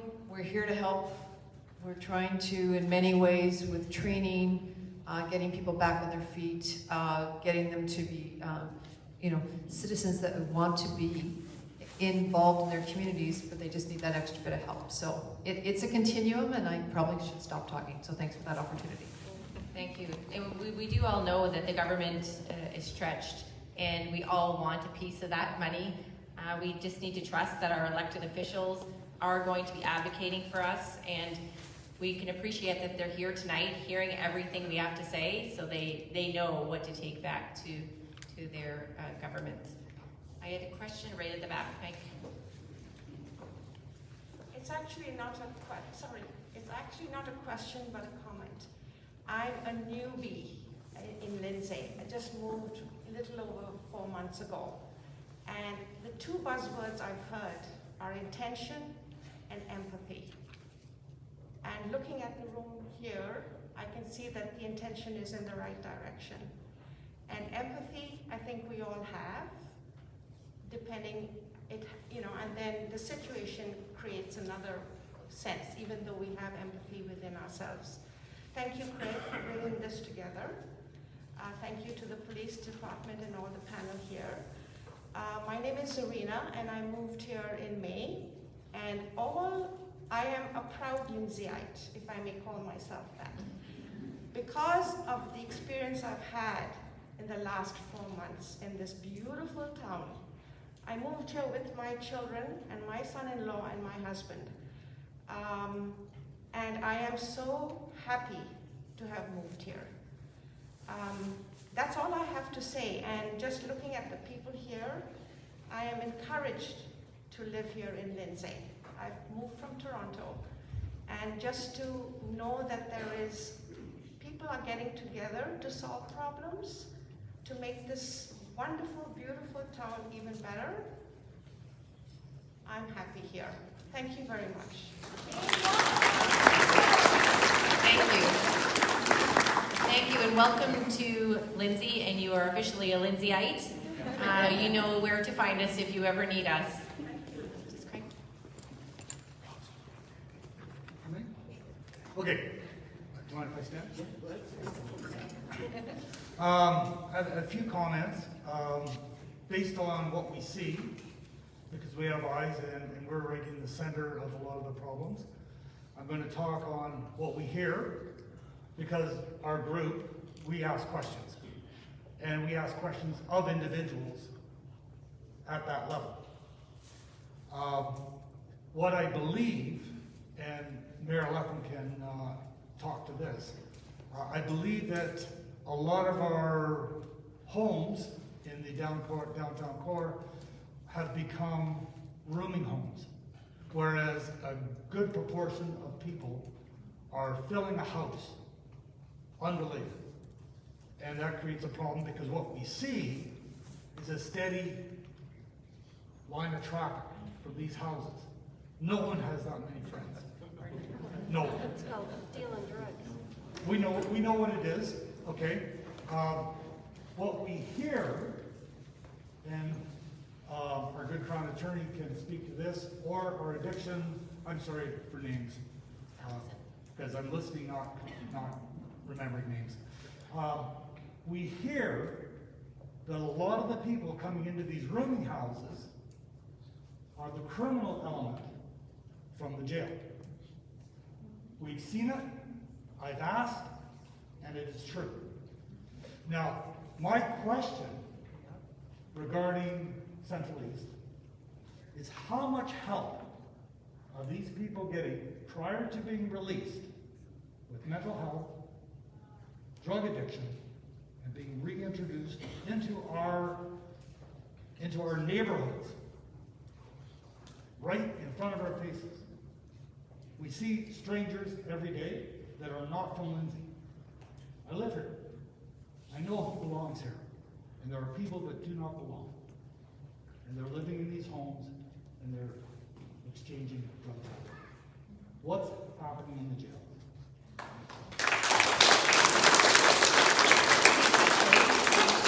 Lois, prior to hearing from the Crown, Lois, you work firsthand with the individuals that are coming out of the Central East. Can you share some information about what is taking place? Thank you. You're on. Okay. Am I on? Yes. Thank you for asking that question. This is something that I think about a lot in my work, as I am with the John Howard Society. So we do have programs in the jails. Part of the problem that we experience, we have experienced this past year, is that we haven't been able to get in due to closures. We just haven't been allowed because of COVID. Pre-COVID, we were in there 5 days a week with staff offering multiple programs. We are limited in some of the programs that we would like to offer because there are social workers at the jail, and it is a unionized environment. So we are told, what programs we can offer and what programs that we're not able to offer. So basically, here's the issue and here's the challenge. It's a significant challenge. This is a super jail, and a number of the people that are in this super jail are not from our community, right? We all know that, right? And this is the downside of super jails. They remove people from their home communities. Now, what I do know, and I am told regularly, is that transportation is made available, and Solgen has informed me of this, Central East Correctional Center. They make arrangements for people to be transferred back to their home communities or to communities where they were arrested. My concern, I'm not 100% convinced what might happen when people are leaving court, right? That's a different entity. When they're leaving Central East, they are getting these rides back to their home communities. One thing, though, that I do want to highlight is having worked at John Howard Toronto for many, many years, I know that most people that are incarcerated outside of the GTA and larger communities do want to go back to their home, place of home for the most part. Their families are there, their supports are there. If they're on probation or bail, it's going to be in that community. But this is the challenge with super jails, where people are removed from their home communities. So it's a great question. I would like to talk to you more about it, actually, if we could. I would really welcome that opportunity, because it's something that we struggle with a lot as an agency. You know, we want to make sure that we're getting, that people in custody are getting all the supports and pre-release planning that they need. One of the ideas that I have had, I won't take up too much time, I've talked to Lori Scott about it, and she's actually been very helpful trying to push this forward. I would actually just like a van. I would like a van with 2 staff that is housed outside of Central East Correctional Center and outside of the court, and with staff and social workers that would help people immediately when they leave. Because some might say they have a ride home, but they don't. Maybe they need other supports. It could be mental health. They're confused. So to be able to have services right there at the end of the road, CECC and the courthouse, I think is worth a pilot. I certainly think it's something that we need to take a look at. And then with John Howard being set up the way we are, having offices right across the province, we can link people to the communities that they need to go to. So we are hearing people are going back to their home communities. They want to go back to their home communities. But I'm hearing what you're saying, and I really want to listen to that, and I really want to try to help you with that. And one of my ideas is this van. Thanks, Lori. Jamie, did you want to make a comment? Lori, we got Chief Mitchell, did you want to make a couple of comments about that? I think that's helpful. I'd like to leave with you. Yeah, I just want to pick up on a couple of things there. With regards to drugs, we definitely have an influence that comes from outside of our municipality. We're not a drug manufacturing mecca. They have to come from somewhere, and they are coming from out of town, and we know that. We've interdicted that, but obviously not enough. But I'm not as convinced that there's a direct connection to the jail. And I'm not here to defend the jail, as the mayor and as our MPP will tell you. I've spoken at length about the impact of that institution on our policing resources. Kawartha Lakes residents make up about 5% of the population, the inmate population in the jail. Our experience is that the vast majority of those from other communities return there, as Lori said. And I can tell you, in working with everybody on the panel here, those that just land outside of the jail's door and look for services, every effort is made to return them to their home community to access supports there if they're not from our community. So I'm not there may be the odd exception, but I don't want to put all the blame on them. I know we have a lot of trouble with drug traffic coming from out of town, but our experience hasn't been that we have a lot of inmates getting released from the Central East and setting up roots here. Thank you. Back row there, Mike.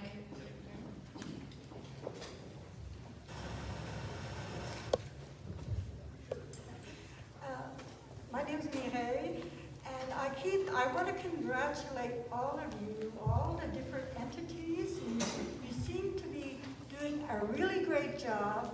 You're all overworked, and you do the best you can. My question concerns expanding buildings, adding more buildings for our special needs people, whether they're addicts or they're from the jail or wherever they're from, adding these buildings, and then all of a sudden we have an impact on society and we're waiting. We haven't got services for them. The population of the town is suffering because we don't seem to plan at least They're expanding it. Like, I need a permit for everything. And it seems to me if you're going to expand out, you can just call it a place called home. I'm using that as an example. If they're going to 20 beds, does that mean we're getting more money to help fund all the services that are going to help them? Is that figured out before they expand the building, is what I want to know.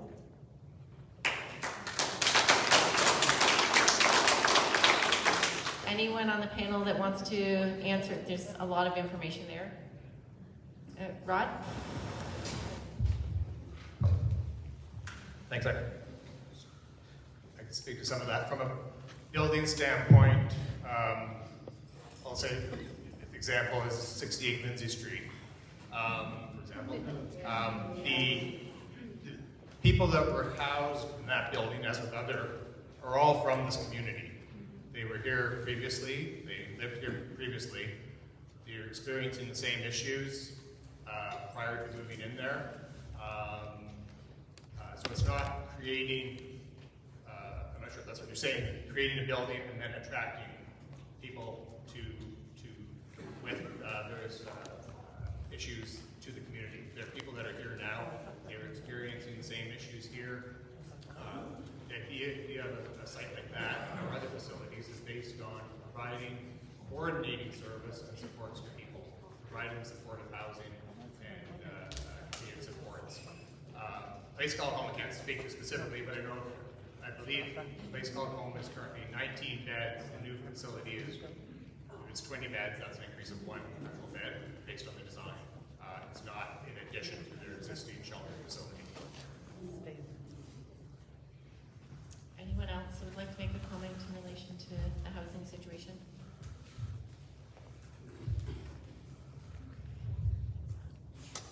That's answered your concerns. Yeah, go ahead. Thank you. I live in the North Ward. First of all, I'd like to thank all of the police officers here in Lindsay, no matter what force they're on. You see the worst of the worst.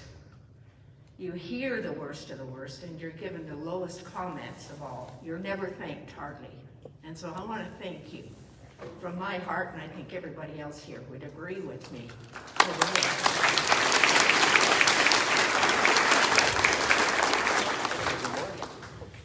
I have a short background to give you with regard to the question that I have. And I think I probably would have had the answer had I been able to hear the Crown Attorney, but I couldn't, so that's why I moved up. I apologize for that. As I said, I live in the North Ward, and it's a very nice street. The houses have been there for probably 30 years. My house is 17 years old. It's a nice street, a lot of families, new families move in, and we have a drug house there. This house has been there for the 17 years that I've lived there. Not fully functioning. I guess last 10 years have been the worst. One of the addicts that live in the house, both addicts live with their parents. I think most of the police will know what I'm talking about, because one of them died of an overdose on Friday. Now, the issue that I am concerned about is the main person that is involved in the drugs.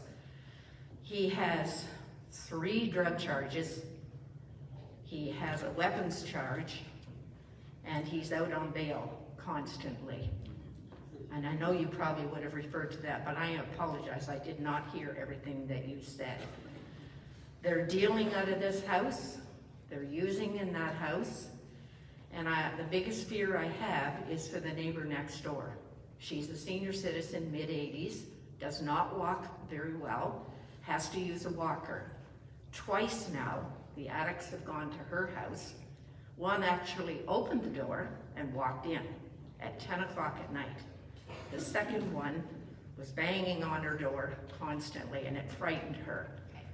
Okay. And thank you. I'm just going to stop you there, because I think you're not the only, there are many people in our community that are nodding their head and have a house like this in their community.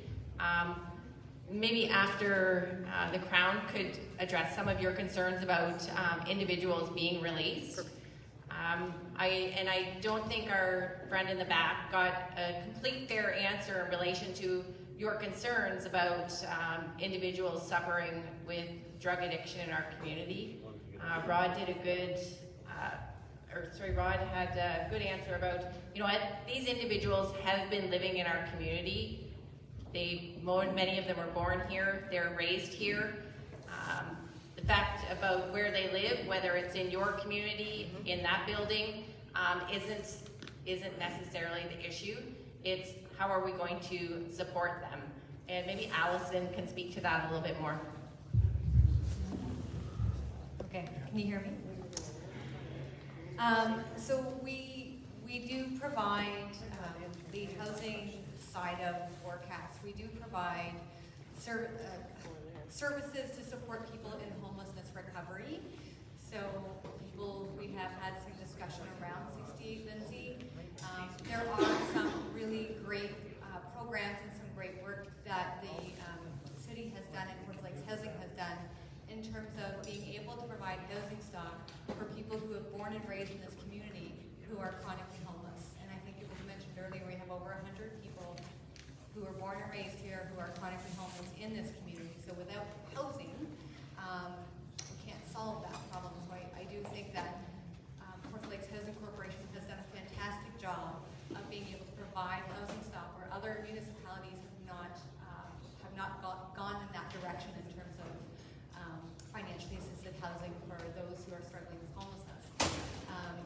The housing that is provided to some of the individuals who are struggling with mental health issues, substance use issues, trauma histories, there's tons of complexity.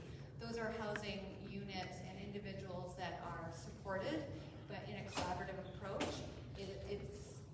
It's a evidence-based model that is used internationally, and it is a combined supportive program that involves not only our agency, but other community partners as well as healthcare to provide those services.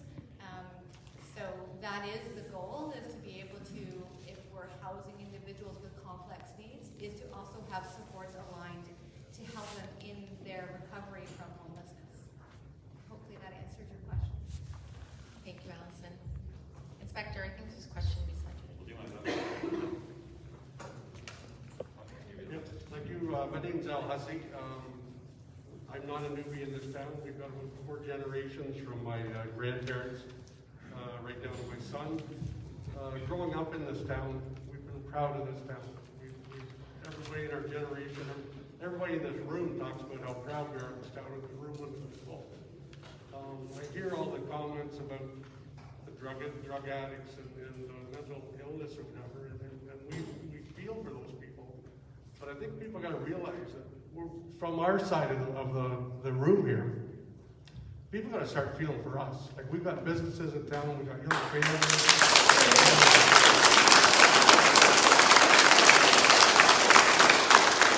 And I compliment the chief and all the staff. Like, I've talked to a lot of the officers or whatever, and their hands are tied. They put their life on the line. The next day, whoever they put their life on the line for, they're back out on the street again. Yep. So I think our problem, and I'll direct this to the top of the leadership, it starts at our federal government, where they got to realize all the incidences and actions that the towns are going through all across Canada, and it's got to go to a provincial legislature to realize what's going on in all the towns in the province, and it's got to start at the top and filter down to us, so we are all helped, including everybody in this room. So I don't know if somebody wants to comment on that, or that's just a comment. So, thank you.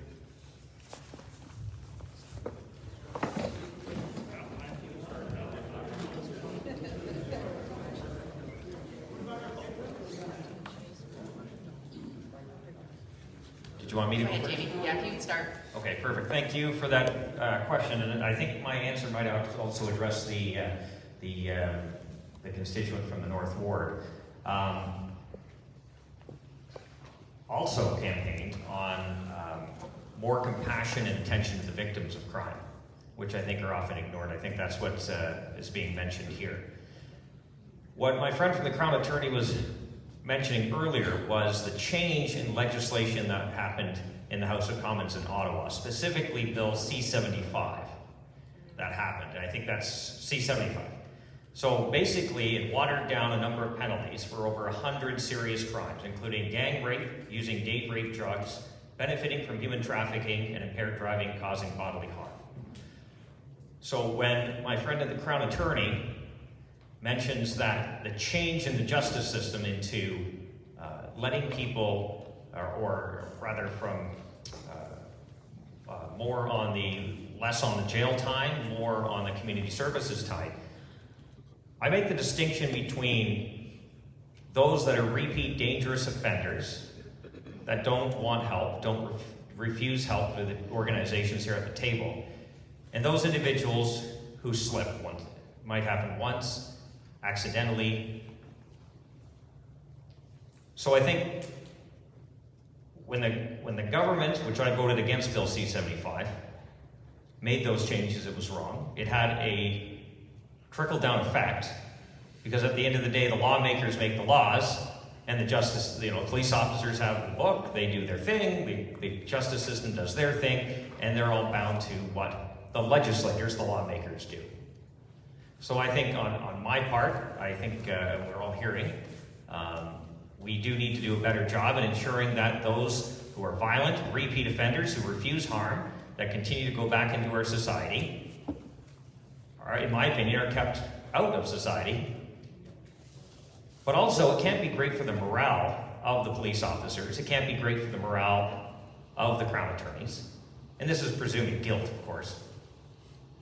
On the other side, the prevention, which I think many of our organizations are talking about, as well as the rehabilitation, which I think is another piece of this puzzle that we're all trying to work towards as well, to ensure that those people who do slip are helped. I think there's many people in this room probably who have somebody who has been a victim of maybe an addiction of some kind, maybe accidental. So those supports need to be here for those people, and not to say those people are criminals right away, but those who need help, who need a hand up through no fault of their own. So I think there are a number of pieces to this puzzle, and that's what we're here to listen and work towards to try to fix. I hope that answered to your question, but I don't know how to turn this on. Do you want to say something brief, Lori? Or Lois? Sorry. Yeah, I just wanted to respond to the gentleman that stood up and spoke a minute ago there about his community and concerns, and I'm trying to see you there. One thing that I've certainly been thinking a lot about is that, and certainly when I walk around Lindsay, I do see people that are struggling. And having been in the sector for as long as I have been, I know that many of these people are probably on bail as well, right? And what I've been thinking a lot about, and there are programs like this that work, that John Howard offers in other areas of the country, are bail programs, like bail beds. And the way that they would work, so for example, if someone is out on bail, usually they are for people who are homeless and struggling. It's like a shelter for people on bail with 24/7 staffing with social workers that help people get stabilized. And I've been thinking, and I talked to Lori about it a while ago, how great would it be if we could have something like that here? I think we might start to see fewer people who are homeless and really struggling, who are on bail. And what this does is it gives people a period of time to have structure, support, plan, and I believe it enhances community safety. We offer it at Thunder Bay. We have a bail residence there, and we have one in Ottawa and a number across Canada. Because what Jamie is saying, in part true, these changes create ripple effects, and they create gaps. So that's a gap that I'm seeing. A lot of the people that we are working with addiction issues, opioid crisis, are homeless, and they are on bail, and they're cycling in and out of the system. If we were to have a residence like this, it would create some stability for them, and we can plan for their future, try to get them housing. I'm not saying it's the solution, but I think it would reduce a lot of the problems that we are seeing, right? Thanks. I just want you to think, something I've been thinking a lot about, so Thanks. thank you. And what Lori said, or Lois, oh my gosh, I keep looking at Lori. Sorry, Lois, I will, please forgive me.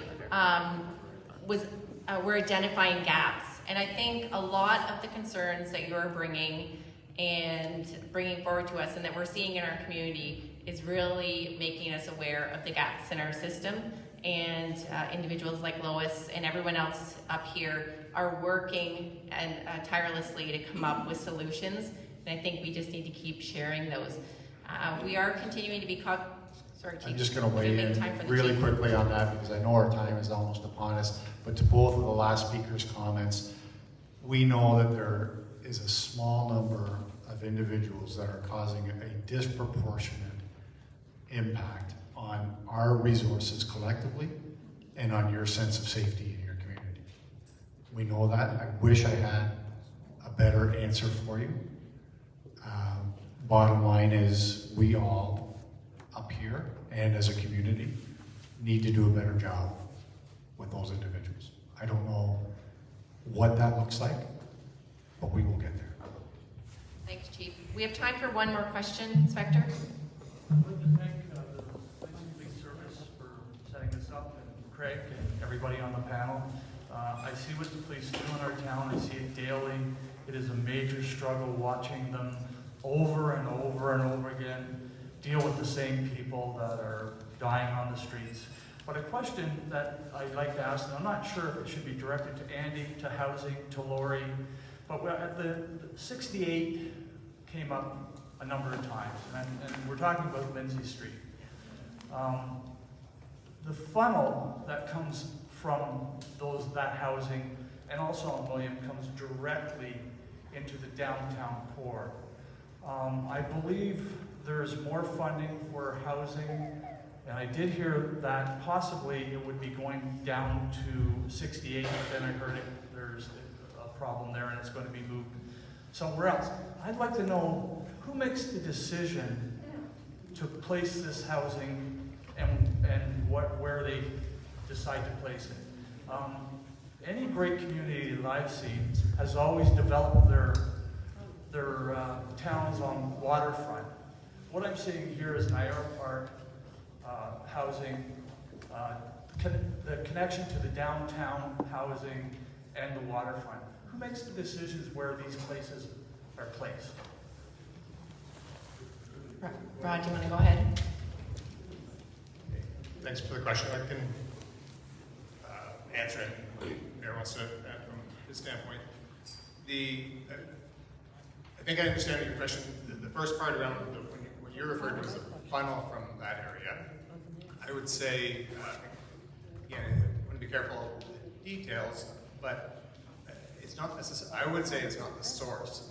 It's not like a spring where things come out of there in terms of dealing with things.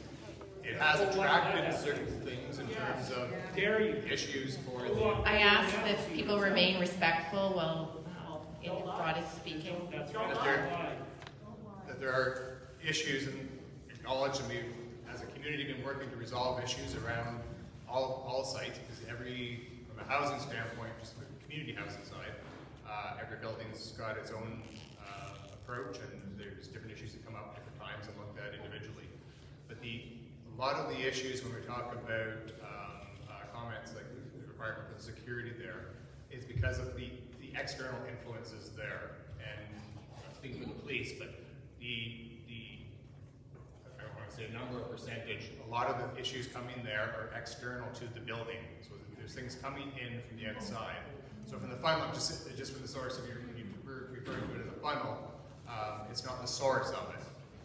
Again, from the standpoint of the single access point, from a concentration, that may be the case, as with any building in terms of the focus of a community. The specifics on waterfront, I'm not sure exactly where we're going from a development standpoint for housing. Sites they're not targeted for waterfront. There's availability of land from a development standpoint and zoning to a primary factor.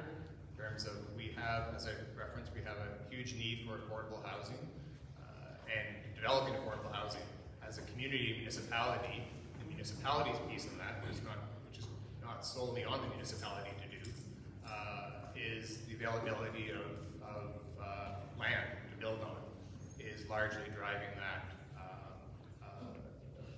accessible from a central standpoint, from a community standpoint. An area like Lindsay is access to services. Where services are is what's going to attract developments across the board. Walkability scores in terms of like multi-unit residential buildings, less tenants with vehicles, access to transportation.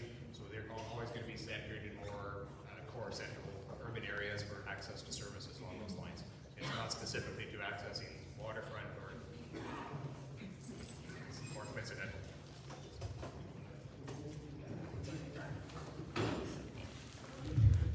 I can try it. You know, I mean, at the end of the day, it's surplus property, right? And I mean, our housing corporation sometimes will come to council. Council's going to make the ultimate decision.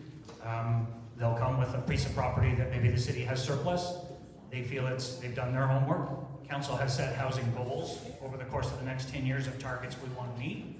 So to meet those goals, they have to have property to build housing on. They'll come to council. Here's a surplus piece of property. We would like to buy that piece of property. Obviously, we would make a deal with them from a city perspective because we need housing and it's part of our strategy. And if it's a suitable piece of property, and Rod touched on walkability, transit routes, you know, there's a lot of different reasons where that might work or where it might not work. But at the end of the day, it's property to try and meet those goals of housing. So whether they're here or whether they're there, I don't know if any one person decides where those properties go. It's a question of what's a suitable property for a housing that we need to put in place. Housing is not a luxury. Housing should be a human right. And we as a community, when we talk about empathy, you know, we need to find housing for some of our people in our community that aren't doing so well. And I know you all agree with me. But to Al's point, we need to balance that against the rest of our community as well. We have other needs in our community, and we're all struggling for funding. The province is, the federal government is. So how do we balance that need and try to, I've had people that called me and said, why did you spend all that money investing in downtown Lindsay when we could have spent it on housing? And as a council, we have to look at the balance. What's important in our community? We're going to spend some ambitious goals on housing because we know that's important, but we also have to balance that against the other needs in our community, which involves refurbishing a downtown or fixing our roads. I get 100 times more calls about potholes than I do about mental health. So when you talk about prioritizing, it's not just us prioritizing, it's our community prioritizing what's important to us. And when we can sort of figure out that goal of where do we want to, when we can't just keep spending more money on some of these goals, we need to reprioritize. And my question to you guys, what services are you willing to give up to try and meet some of these goals? Because we can't just keep adding all the time. And from a municipal point of view, it's a tough conversation to have because, you know, we talk about Lindsay Street. Well, these are people in our community that needed help. There were homeless people in our community, and they're not homeless anymore. So, do we just ignore them, or do we try to deal with the situation? And, you know, has it created some other issues in our community? Sure. But at the end of the day, they're all from our community, and we've helped a lot of people. It's been a very forecast. They've done a great job. It's been a very successful program. And we need to continue with those kind of programs. And you're right, it's not always, it can, maybe there's a better location that could be had as we grow and we do these different things. But we need to meet those needs as well. And it's a tough balance that we try to find, I think, across all levels of government on, you know, where is that balance? Where you know, we're going to spend X number of dollars on refurbishing an arena, but we could have the argument, we have too many arenas. But well, let's not have that discussion because we don't want to close an arena. But we need to reprioritize as a community what is important. We can meet the needs of everybody. If everybody's willing to give up a little bit and reprioritize a little bit, then you know what? I think we can have an incredible community here, and we do. And when I hear about people who have just moved here and they love it here and it's nice, this is an incredible community. We'll continue to be an incredible community, but we know we can all do better. And I think what you're hearing from the group up here is, you know, a lot of it is funding, and then we need to come up with ways to fund some of these programs and do it. And I don't have all the answers. I don't think anybody else here has the answers, but we need to keep plowing away at this because the answers are out there. Thanks, Andy. Unfortunately, we are coming to the end of our evening. Like I said in the beginning, the discussion is really just begun. We're here tonight because we want to hear from all of you. We want to continue to hear from all of you, and hopefully this has opened the door to continue that discussion. I just want to point out one thing on the back of your agenda tonight. Many people here have come and they voiced their concerns. A lot of people in our community are afraid to report to police things that they're seeing out of concern for lashback. On the back of this, on your agenda, there is a portion indicating how you can report crime online. You don't have to call certain crimes into police. You can go online and make your report there. Or if you want to report anonymously anything that you're seeing, that you have concerns about, you can do that through Crime Stoppers. So I just want you to be cognizant of that and keep that handy somewhere in your home. I'll just turn it over to the chief for some closing remarks. Sorry, Chief.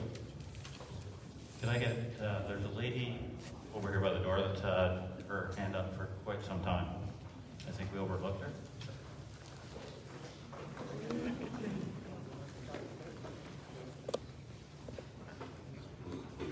Hi, I live on the corner of Mill and Russell Street. Number 68 Lindsay Street North is an epic fail. I don't feel safe in my front yard. I see a constant flow of foot traffic from 68 North to 25 Mill Street, which is a rooming house in a residential neighborhood. Constant flow of traffic, back and forth with drugs. I don't feel safe at my home. When my husband is not home, I wear a car alarm on my belt and a knife in my pocket. 68 Lindsay Street North, Housing First does not work. There must be conditions around their stay there because they are out in our neighborhood and it's not safe to go to the park. The Mill Park has been taken over by not only 68 Lindsay Street North, but by a great number of them. We live there, we work there, we try to play there, but do you know how many times I've walked down to the park and I've had to turn around and go back because I didn't feel safe in broad daylight, and they're right out of 68 Lindsay Street North and they're not taking care of us. And it's not the police. The police have been wonderful, absolutely wonderful, every time we call, and they give us lots of great advice, and they're as frustrated as we are. But their poor choices of the people who we are trying to help should not impact negatively and destroy our downtown. We're restoring a heritage house that is 3,800 square feet, and now we're talking about moving because we don't feel safe at our own home.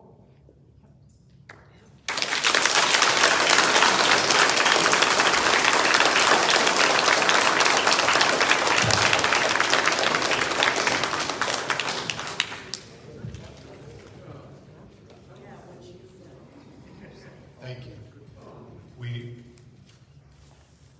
Without getting, as I said earlier, I don't want to get into specific locations. I'm well aware of the concerns. We are working on it. We're not perfect. We don't have all the answers. That's a big part of why we organized this evening, so that you could express those concerns, so that we could hear those concerns. And I wish I could promise you that I'm going to make it all go away in a week or a month. We're all working on it. And we will continue to work on it until we get it right.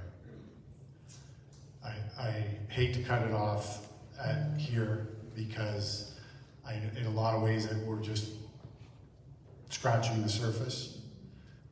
This is the first time that we've done this.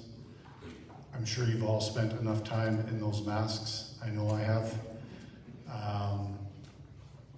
But we've already learned a lot about tonight, and if we're able to do this again in the future, maybe how we can make things run a little more effectively.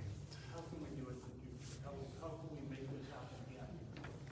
How can we make this evening happen again? We'll have those discussions. Sorry? What can I do to help? Well, I think that's the question we're all asking ourselves. I know in regards to some of the specific locations where we are collaborating regularly. I know that there's been setbacks. I know that there's been failures. I'm here to acknowledge that. But it's not, as the mayor said and as Rod said, it's not for lack of effort. And as I said in my opening comments, I'm not suggesting that individuals don't bear responsibility for their own actions.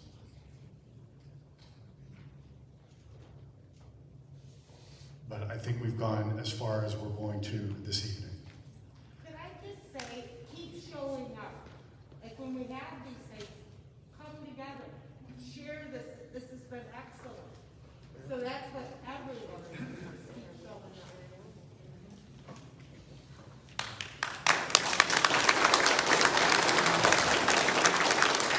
up. As I said at the outset, I think this is a wonderful community, and not the least indication of that is, again, your presence here this evening.